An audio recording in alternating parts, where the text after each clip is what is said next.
Galera, após a vitória do Vasco contra a equipe do Flamengo, né, animou muito o torcedor vascaíno e vai lotar no jogo do Vasco contra a equipe do Bangu quinta-feira. Quinta-feira teremos 7h30 da noite, Bangu e Vasco, partida válida pela última rodada da Taça Guanabara. Lembrando, galera, se a equipe do Vasco conseguir vencer e a equipe do Fluminense empatar ou perder para o time do Flamengo, o Vasco tem chances ainda de ocupar a segunda colocação do Campeonato Carioca, né? Jogo valendo vaga, né, para a classificação das semifinais do Campeonato Carioca. Terceiro colocado com 20 pontos, o Vasco garante vaga com uma vitória, né? No entanto, né, tem que torcer aí para o resultado negativo do time do Fluminense contra a equipe do Flamengo, galera. E bora acompanhar aqui no Sport Center tudo sobre esse jogo do Vasco contra a equipe do Bangu. Beijo para você. Tudo bem, Gláucia? Obrigada. Beijo para você, Donk, Renato, também para o fã de esporte. Exatamente. A gente bateu um papo com o técnico Maurício Barbieri antes do treino. Nesse momento, o time está treinando no CT Moacir Barbosa, aqui em Jacarepaguá. A equipe ganhou folga na segunda-feira, depois da vitória no clássico contra o Flamengo. E antes do treino, a gente bateu esse papo exclusivo com o treinador Maurício Barbiola, assim que alguns torcedores do Vasco estão chamando o Barbieri por conta desse bom momento nos últimos 4 jogos. São 4 vitórias, 3 pelo Campeonato Carioca, uma pela Copa do Brasil, classificou para a segunda fase da competição, e essa aí diante do Flamengo, claro que deixou a torcida vascaína enlouquecida. O Barbieri chega agora aqui nesse Sport Center para falar um pouquinho desse ano do Vasco que ainda está se construindo, falar também sobre o Andrei Santos, que tem contrato apenas até o meio do ano, mas o Vasco vai buscar uma reposição para a saída desse jogador. O Barbieri chega agora nesse Sport Center. Eu acho que é cedo para dizer que a gente está no mesmo nível ou tem ultrapassado eles. Eu acho que o importante é que a gente conseguiu competir em pouco tempo.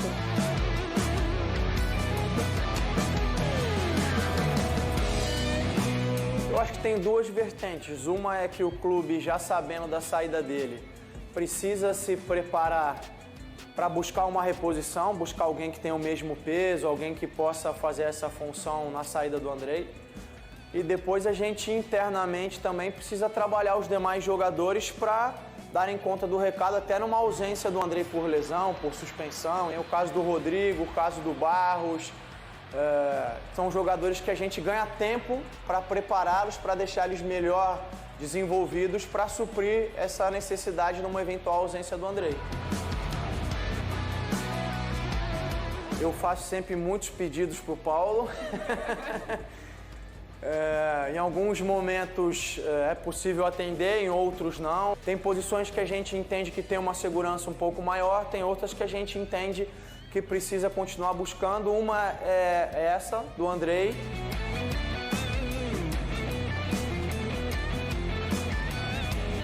Pode esperar uma Série A bastante consistente, que a gente possa estar na parte de cima da tabela. Não vou falar a classificação final, mas a ideia é que a gente possa estar na parte de cima da tabela. Briga por Libertadores?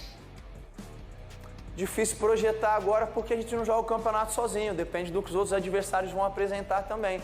Mas a ideia é que a gente possa competir em bom nível com todos eles.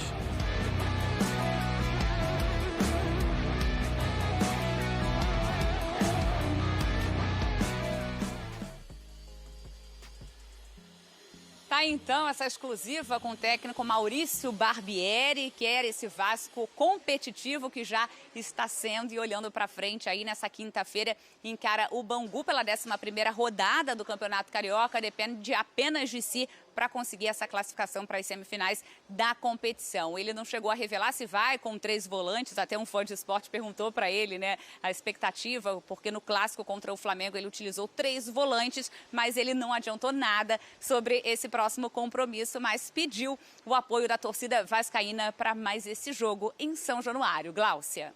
Boa, Roberta. Só antes de me despedir de você, a turma recuperou uma imagem antes da Roberta entrar ao vivo aqui com a gente, passando um susto. Tinha uma aranha ali perto da Roberta. Quase que nós perdemos a nossa repórter, que ela queria sair correndo dali. A turma foi recuperar a imagem da preocupação. Olha a cara de Roberta ali, do tipo, faço o que agora com essa informação? Mas estava longe ali. Perto mais ou menos também. Mas você viu, mas olha, o Aranha ali considerável, hein? Não, Sabe Deus, sei lá, se ela desce aí, não sei, gente. Eu tô com a Roberta, preocupação virar ali. Mulher-Aranha. Pois é, Obrigada, pode ser, parecia do filme, né? Peter Parker.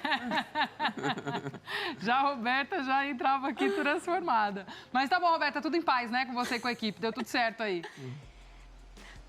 Deu tudo certo, entrei ao vivo aqui de olho nela, ela tá ali ainda, tá, Glaucia? Só pra te avisar, vocês falaram, não tá muito perto, mas eu tô de olho nela, eu fico assim, ó, né? Enquanto o Barbieri falava por aqui, eu já olhei. Claro, não sou boba, qualquer coisa eu corro. Pode correr, Roberta, agora tá liberada. Beijo pra você, pra toda a nossa equipe, muito Beijo. obrigada. Roberta trouxe aí trechos Beijo. Tchau, valeu, Beta. Nessa entrevista do Maurício Barbieri, a gente falava desse início de trabalho dele no Vasco e eu acho que o principal ponto é esse, né, amigos? Que mesmo quando o resultado não vem, dá para ver um pouco de desempenho nesse trabalho já e de ideias, enfim, de como esse Vasco está tomando essa forma nesse início de trabalho. E o mais legal é que nos jogos com maior exigência, acho que foram os jogos que o Vasco melhor desempenhou. Eu até falei depois do clássico contra o Flamengo que é muito louco. Claro que a gente tenta fazer sempre uma análise fria e tal, e olhando sempre para a questão do desempenho. O resultado às vezes vem sem desempenho, acontece. E às vezes você tem um bom desempenho, você cria, você é consistente no jogo e não ganha. E, por exemplo, eu até perguntei isso para muito vascaíno, para torcedor do Fluminense. Para mim, o Vasco jogou melhor contra o Fluminense do que contra o Flamengo. Para mim, o Vasco foi mais sólido no jogo contra o Fluminense. E contra o Fluminense ele perdeu de 2-0 e ganhou do Flamengo.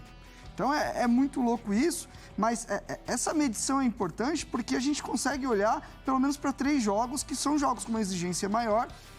Eu gosto muito da entrevista do Barbieri porque assim, ele ressalta a evolução que o time está tendo, os passos que o time está tendo, mas em momento nenhum ele deixa de manter o pé no chão. Ó, gente, tem times aí que estão num processo já há muito mais tempo, com elencos muito mais estruturados, então é importante isso.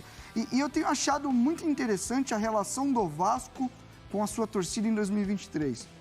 Tá muito papo reto, assim, sabe? Não tem caô, como eles falam lá. Não, a gente vai lutar por título, não. Todo mundo, e a torcida tá acreditando e tá comprando essa ideia e vendo esse time desenvolver. É o que eu falo. Para mim, é uma evolução muito nítida até agora. Mas a temporada é grande, o Vasco ainda vai passar por muita coisa, pode oscilar também. Então, acho que o discurso está muito alinhado e a torcida, acho que está indo no embalo. Acho que é importante ter essa sinergia. E é bom o discurso assim, ainda mais quando não teria motivo, mas teria elementos para dar aquela empolgada.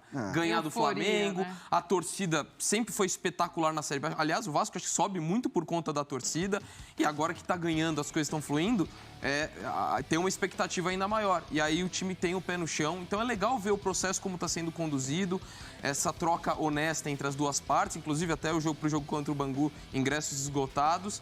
E também é legal ver, ainda que seja com muito pé no chão, falo isso com muita cautela, sem evitar se empolgar e falar que tá todo mundo já voando, mas ver jogadores como o Léo Pelé, que tá fazendo um bom início de temporada, o Alex Teixeira se recuperando também, contribuindo bastante. Então você vê algumas peças individuais. O Pedro Raul, a dinâmica dele do funcionamento tá interessante. Ele tá perdendo muitos gols, que dá para questionar, mas não é aquele cara que tá desconexo com o time. Tá acontecendo muita coisa. Então, você vê também o processo coletivo funcionando e muitos jogadores individualmente também aparecendo de uma forma bem legal. Só para dar uma repassada aqui, a gente falou a primeira rodada do Campeonato Brasileiro no dia 16. O Vasco estreia fora de casa contra o Galo. O Bahia visita o Red Bull Bragantino. O Cruzeiro visita o Corinthians. E quem está faltando aqui? O Grêmio. O Grêmio recebe o Santos.